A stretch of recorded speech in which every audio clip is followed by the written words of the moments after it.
With the long weekend just around the corner, it's time to prepare these tender, juicy, smoky pork ribs. I've not yet fired up my barbecue for summer, but I'm going to share with you how I prepare the perfect pork ribs right in my kitchen oven.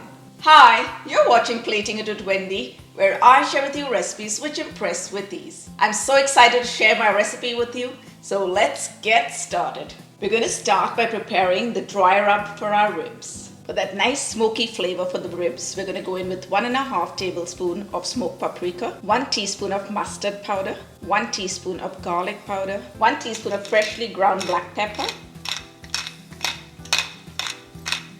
1.5 teaspoon of salt. We're going to put 1 tablespoon of brown sugar.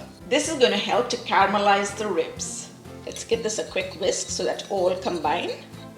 Just going to quickly break down the brown sugar so it mixes well with the other ingredients. Okay, that should be good. And here's a restaurant technique which will help the ribs not be chewy but fall off the bone. To do that, we're going to use a knife to pull up the membrane, and using a paper towel, we're gently but forcefully going to pull on it till we get it off the rib. And if it's your lucky day, like today, you'll get it in one go. For a bit of tang, I like to squeeze on some lemon juice, and we're going to sprinkle on about 1.5 tablespoons of the dry rub. And with our fingers, we're going to massage it into the ribs. Now let's flip this over and repeat the process. So we're first going to squeeze on some of the lemon, and once again sprinkle on some of the rub. And being very generous here, we want that lovely flavor going right through. I've sprinkled on about 2.5 tablespoons of the rub, and once again using our fingers we're going to massage it and pat it down so that the meat of the ribs absorbs all the flavors. You want to get the sides too, so we're just going to dab on some of the rub on the sides. It's going to be loaded with flavor.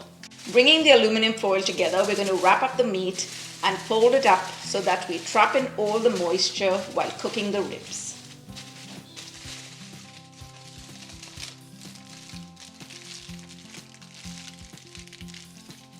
Now that the ribs are all wrapped, let's put them in the oven and bake them low and slow.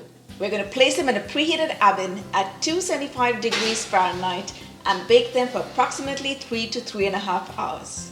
While the ribs are in the oven, I'm going to share with you my secret homemade barbecue sauce. In the bowl, I've got 1/2 cup of ketchup, and we're going to use this as the base of our barbecue sauce. For a hint of heat, we're going to add 2 tablespoons of hot sauce and 1/2 teaspoon of Dijon mustard. And for a touch of tang, we're going to add 1/2 teaspoon of apple cider vinegar.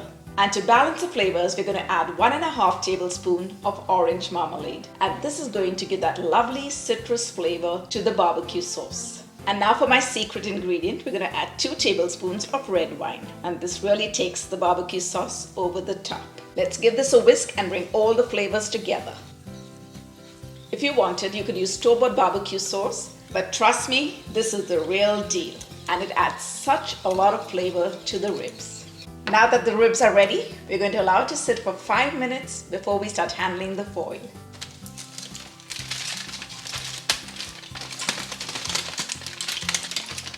Wow, this already looks so delicious. The ribs have been baking for 3.5 hours in the oven, and they're nice and tender and soft. Now we're going to take our barbecue sauce and smother it on the top.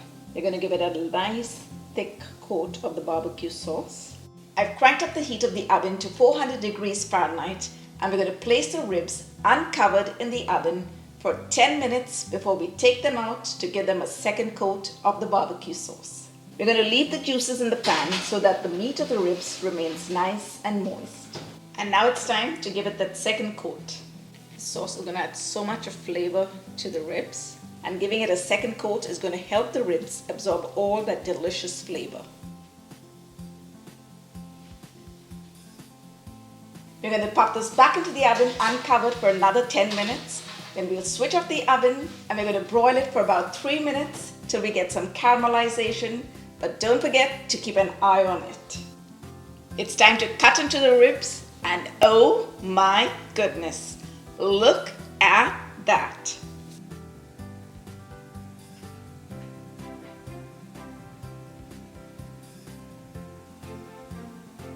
The meat is so tender, is just falling off the bone.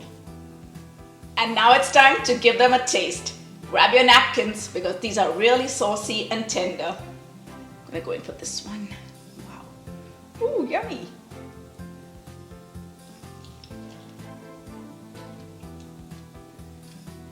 These ribs are so yum, I've got to take another bite.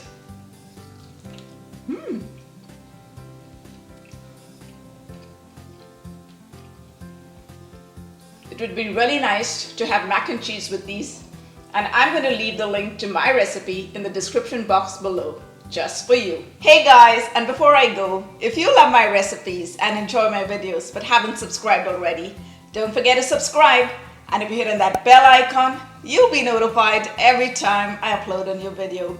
And while you're at it, hit on that like button and leave me your comments below. Thanks for watching. See you soon.